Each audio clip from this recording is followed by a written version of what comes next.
Your account says safe, but your body says danger. The bills are paid, yet something inside still flinches. You check the balance again, even though nothing changed. The numbers are fine, but the feeling refuses to match. That tight pull when opening the banking app has a name. It is money anxiety, separate from your finances. You can have savings and still feel 1 week away. You can earn more and still wake doing math. By the end of this, the panic will make sense. You will feel less broken and a little steadier. What you feel is not a flaw inside you. It is a learned pattern, and patterns can soften. Let me describe a moment you probably know. You glance at your account, the number is okay, you exhale. Then a quieter voice whispers, "What if something happens?" And just like that, the small calm is gone. Only your nervous system reached out and squeezed. For no visible reason, the dread quietly returned. This is the strange part about money anxiety. It does not respond to facts, only to old feeling. Somewhere inside, your body decided money equals survival. Survival, to a frightened nervous system, never feels fully settled. So even surplus does not register as safety inside. It registers as a pause before the next emergency. Think of it like an alarm installed years ago. It went off when needed, then forgot how to stop. That is why a healthy balance can feel fragile. The alarm measures older fear, not your actual account. Maybe you grew up watching adults argue about bills. Maybe you heard, "We cannot afford that," often. Maybe nobody talked about money, and silence felt loud. You learned money was something dangerous to need. Or maybe your family had enough, but worry stayed. Anxiety is not picky. It passes down through tension. So now as an adult, your account can be stable, but your inner child still listens for footsteps. This is why logic does not calm the panic. You can show yourself the numbers, the feeling barely shifts. The panic was never really about today at all. It was about a younger you who felt unsafe. When you check your balance 10 times an afternoon, you are not really checking a number anymore. You are checking whether the world is still okay, whether you, deep down, are still okay tonight. When you flinch at a coffee or grocery run, you are not being dramatic about anything at all. Your body reads a tiny threat as possible collapse. Your nervous system measures danger, not actual dollars. When you cannot enjoy a small treat without guilt, that is a child still afraid of losing the floor. When you hoard savings you never let yourself touch, that is not pure discipline operating cleanly. It is a quiet bargain with fear inside you, a hope that enough zeros will finally feel safe. Here is the painful truth about that bargain. The number that finally feels safe does not exist. The goalpost moves the moment you reach it. A new figure appears, slightly higher, slightly further away. That is not because you are ungrateful at all. The anxiety was never really about money itself. Money was a surface where deeper fear settled in. Underneath the budgets is something much older than spreadsheets. A wish to feel held by something steady. A wish to know, finally, that you will be okay. No balance can promise you that, ever, friend. Being okay is a feeling, built differently than savings. Pause for a moment here with me now. Take one slow breath and notice where anxiety lives inside. Maybe a tightness in your chest, a knot in the stomach, a buzz behind your eyes that never rests. I would love to hear, in the comments, the exact moment money anxiety hits hardest for you. Maybe opening an app, maybe Sunday night, maybe rent. Your honesty might be what another viewer needs tonight. Sometimes a stranger naming our feeling out loud lets us breathe. You are quietly helping someone by sharing. Now let me share something gentler with you. Panic, even when safe, is not a weakness in you. It is a body that learned to protect you. That alarm inside, the one that will not quiet, was useful.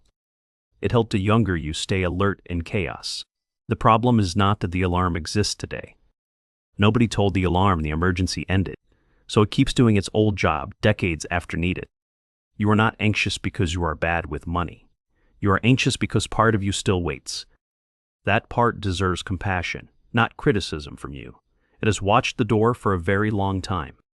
It does not yet know it is allowed to rest, to finally come inside, to put its work down. Imagine speaking to that part like a worried child, not lecturing, just saying gently, "I see you here." Notice how different that feels from your usual voice. Usually we shame the anxious part, telling it to mature. But shame does not soothe the frightened nervous system. Hidden anxiety simply leaks sideways throughout your days. Through late-night balance checks, inability to celebrate, a constant low hum of dread you forget is there. So what helps instead? Not another budget app, not another spreadsheet, not another promise to finally get organized. Those tools cannot reach this kind of wound. They speak in numbers, but this wound speaks older language. What helps is something much quieter than that. Learning to recognize panic as a feeling, not today's truth. The next time the spiral begins, try this. Place a hand on your chest and say gently, slowly. Say, this is an old feeling, not today's reality. Remind your body of the difference between memory and now. That tiny pause between panic and reaction is where calm slowly begins to live inside you, over time. Not in a higher balance, not in perfect planning. In that small breath, in that moment of noticing. Over time, those small breaths add up gently. The alarm starts trusting that you are finally listening kindly. It does not need to scream as loudly anymore, because something inside is finally turning toward it warmly. You may notice anxiety spikes at predictable times. Late at night, Sundays, after scrolling, after hard days. These moments are not random in any way. Your tender nervous system projects fear onto the money screen. Knowing this is quiet power for you tonight. The next time dread arrives, ask one honest, gentle question. Is this really about money tonight, truly?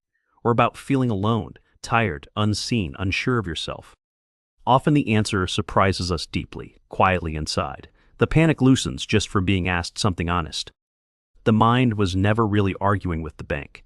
It was arguing with something much older underneath. Another quiet practice that helps is this one. Name what is actually okay right now, this moment. The lights are on. Food is nearby. A heart still beating. Survival is a present fact, not a future event.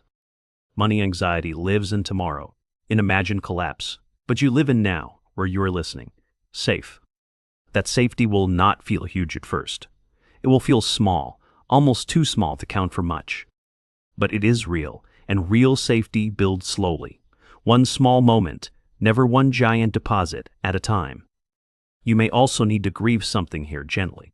Grieve the years spent bracing for storms that passed.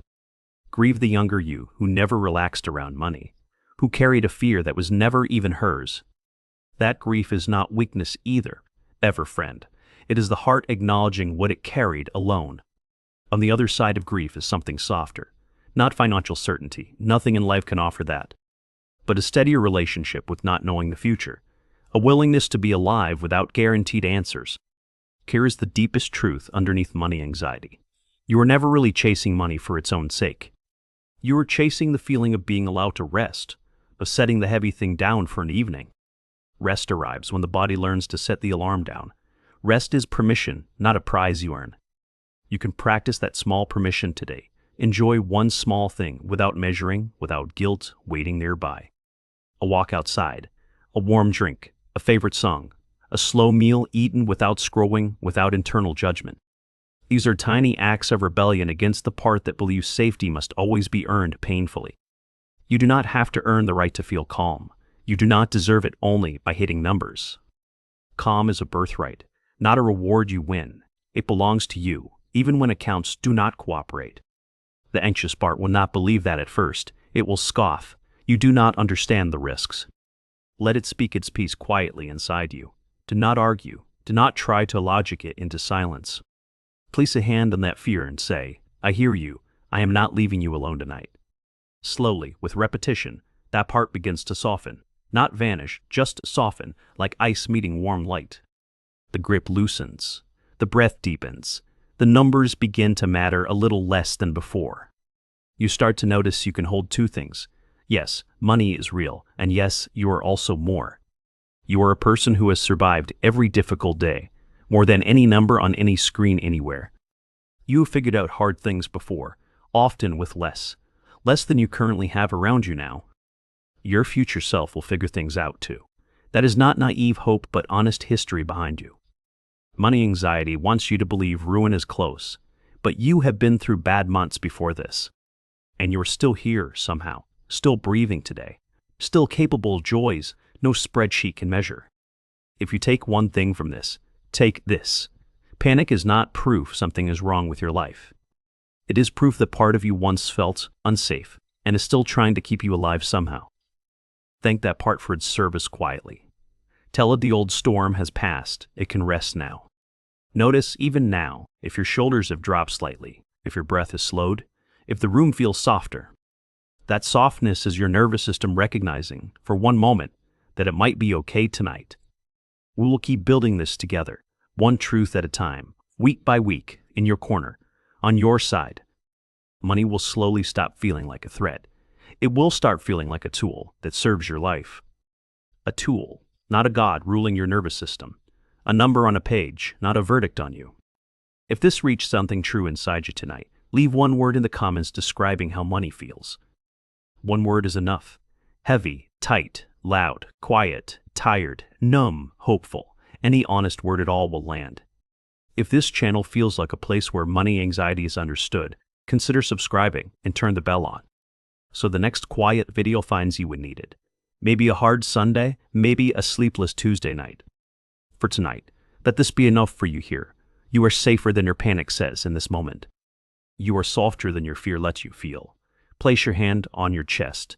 Breathe in, breathe out. The alarm can finally rest now, friend, truly, because you are listening to it with kindness tonight. You are not behind anyone. You are not broken. You are a person learning in real time to feel safe. That learning is the quiet work of a lifetime. You have already begun it simply by staying until now. Until this very last, soft, steady word breathed into the quiet space between old fear and arriving calm.